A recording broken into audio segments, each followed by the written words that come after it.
Live from Fargo and serving you on TV, online, and on the go. This is Valley News Live 10 at 10.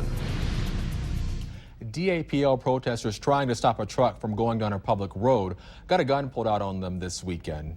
Good evening and thanks for watching. What led to that intense standoff between the driver and protesters is just another example of how this now 7-month-long protest of the pipeline construction can go from peaceful to out of control in what seems like seconds. The 1,200-mile pipeline skirts the Standing Rock Sioux Reservation, and the final piece would go under the Missouri River's watershed, the reservation's source of drinking water. The protesters say they are right because they have the moral high ground and they're just trying to protect nature and millions of people. Regardless of what they're protesting and trying to protect, the driver of the truck clearly felt like he needed to pull out a gun. Yeah, I'm a little afraid. I just saw that man almost run over the disabled elder with the walker and wave his gun at him. A permit for the final piece of the pipeline is pending before the U.S. Army Corps of Engineers, and the tribe has filed against the permit in federal court. No word if the truck driver could face charges for pulling out the gun. A search for the body of a Minnesota woman intensifies because law enforcement says they are certain her body is in North Dakota. In a press conference today, David Singleton with the Minnesota Community Policing Services said 45-year-old Michelle Newell was last seen or heard from on August 28th, and they've received leads and tips that have led them to believe they will eventually find her body in North Dakota. They've linked her death to Timothy Barr from Lakeville, Minnesota. He was charged with 1 count of second-degree murder and 1 count of vehicular homicide, but those charges have been dismissed temporarily as the police try to figure out where she was killed and where her body is. It's an exhausting process, both mentally and physically, because, essentially what we're doing is, we're looking for somebody who's deceased. And when you come across something like that, I mean, that isn't the most pleasant thing that, that you can look at. But we feel like that it needs to be done for the family. Investigators are asking people with barns or outbuildings on their property to check for anything unusual. You can also tell police about any buildings you believe should be checked.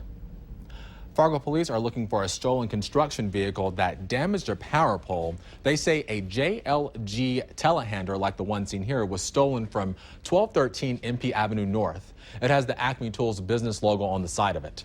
The person who stole the vehicle scraped up the roadway and curb and later smashed into a utility pole in the 700 block of 10th Street North. The driver left the scene in the vehicle and drove it to an unknown location.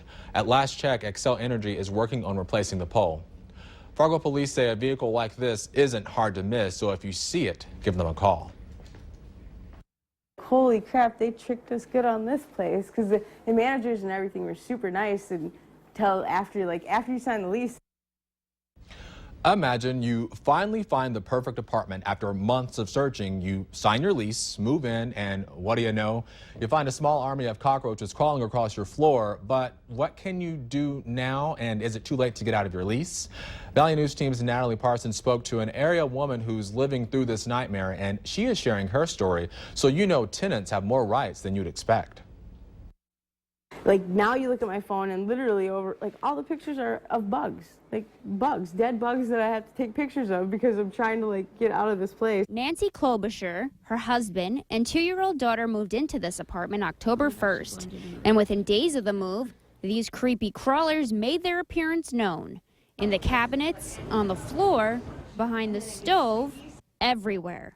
October 18th came and she wrote her apartment a letter saying they've had enough. And her family wanted out of the lease. He would want to solve the bug problem so it doesn't spread to other apartments, and then so you don't have to pay an exterminator to come here every month and, mask the problem. I don't get why they wouldn't want to have a clean building. Thanks to the conditions in her lease, it would cost her hundreds of dollars to leave. But she knew this infestation was a problem long before her family moved in and felt that it shouldn't cost her.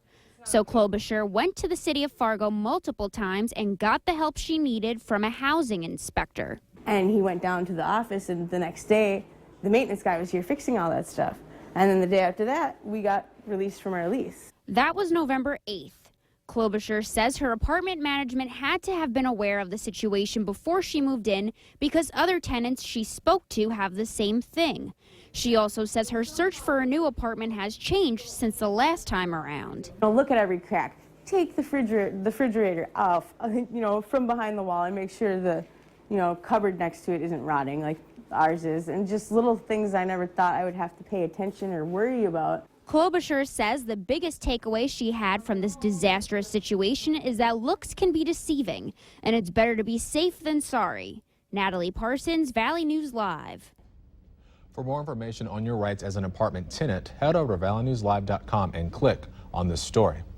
And this story came to us through our Whistleblower Hotline. If you discover something suspicious in your community, call our Whistleblower team and we'll work to investigate it. Call our hotline now at 701-237-6576 and leave your tip.